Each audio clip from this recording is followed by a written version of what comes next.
trazendo para uma religiosidade doentia, as pessoas validam palavras vazias de pastores porque estão à frente de uma grande igreja. E ao invés de olhar o conteúdo e o que está falando pela palavra. Então, várias vezes, às vezes as pessoas chegam, para de... É ciúmes de seu. Eu imagino que os profetas no Antigo Testamento, várias vezes, eles sofreram perseguição e morreram muitos deles, né? Morreram. Isaías vai ser morto e outros, porque eles estão profetizando, cara, não, você está agindo contra o rei, contra o ungido do Senhor. Aliás, o papel do profeta é sempre não agradar quase ninguém. Ele tá lá e ele fala e as pessoas não agradam, nem os que estão a favor do governo e nem os que querem derrubar o governo, porque praticamente os profetas não estão envolvidos na política. Isso é muito interessante, o papel sacerdotal, como ele é estipulado depois de Moisés. Por quê? Porque eu estava lendo um livro chamado Imaginação Profética, e ele vai falando, comparando como é o Deus da libertação em Moisés e na tenda,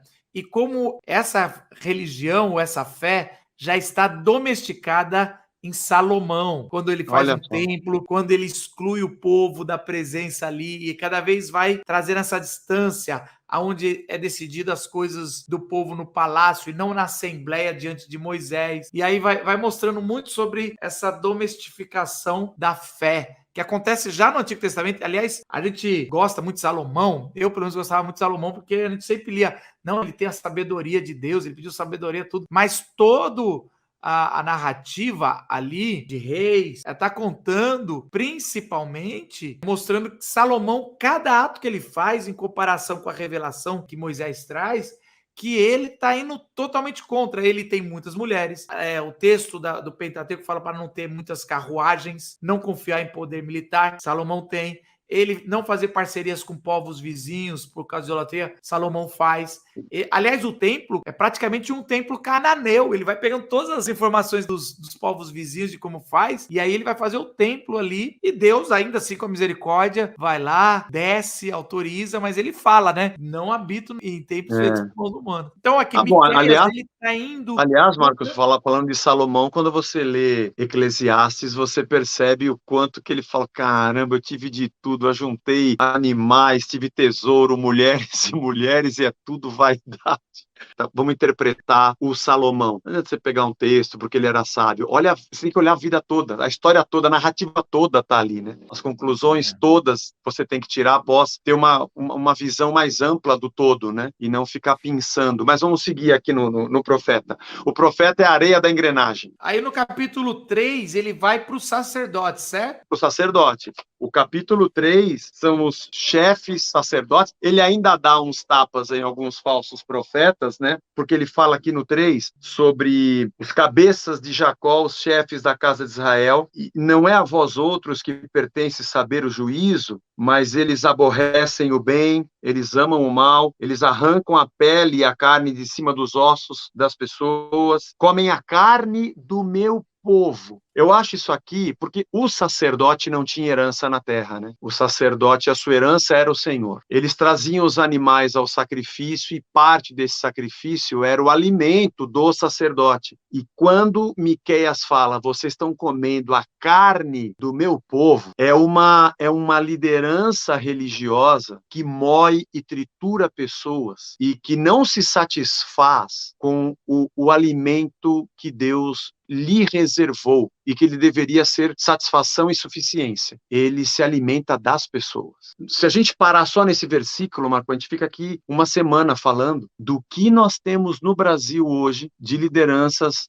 religiosas que levam uma vida nababesca às custas dos sacrifícios das pessoas, não sacrifícios que elas trazem apenas, delas próprias, daquilo que elas entregam na sua fé, no seu amor, no seu trabalho, na sua dedicação, até mesmo ministerialmente, gente que se alimenta de gente que devora a gente. Misericórdia, né? Esse cara escreveu isso aqui 730 anos antes de Cristo, e essa realidade está na nossa frente hoje. Por isso, de novo, quando eu lia Miqueias, eu falava, não é possível, esse cara está falando do Brasil. Só falta colocar o endereço aqui. E ele segue, né? Ele coloca de novo, no versículo 4, ele fala, vocês vão chamar a Deus e Deus não vai ouvir vocês. Pô, o sacerdote era o mediador entre Deus e o povo, né? Deus não vai ouvir vocês, cara. Ele vai esconder de vocês o rosto, por causa das obras de vocês. Cara, quando Jesus disse, acho que é Mateus 7, né? Naquele dia, muitos vão dizer, em teu nome nós expulsamos demônios, em teu nome nós curamos, em teu nome nós fizemos milagres. E Jesus diz assim, eu não conheço vocês, vocês praticam a iniquidade. Vocês fizeram milagres? Vocês expulsaram demônios? Vocês fizeram sinais?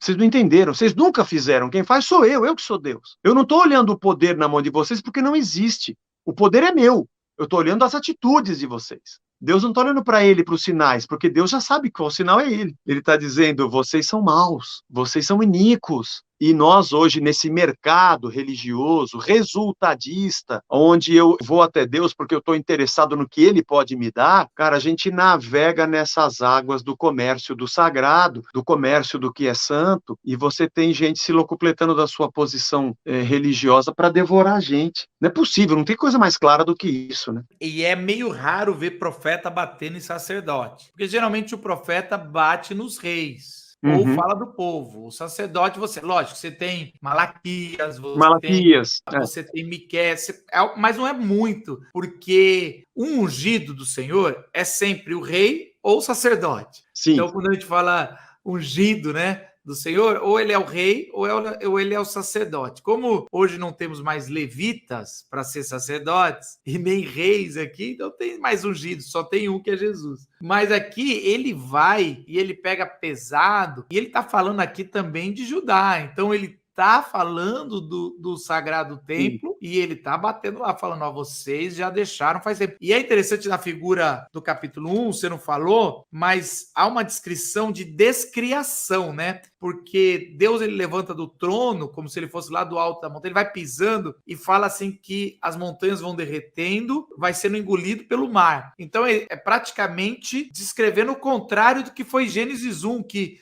a terra sai do mar. Então ele fala assim, eu vou descriar. E agora no capítulo 3, vocês que são sacerdotes só vão ver trevas, eu vou tirar o sol, porque ali no começo de Gênesis 1, ele tem as trevas, ele traz a luz, né? E depois ele coloca guardiões, que é o sol, a luz e estrelas, né? E até dá o mandato ali de ser guardiões do exército celestial para o sol, a lua e as estrelas. Mas aqui ele tá falando, vou tirar tudo, eu vou descriar, você vai ver trevas. É muito interessante isso, essa linguagem que é a antítese de Gênesis.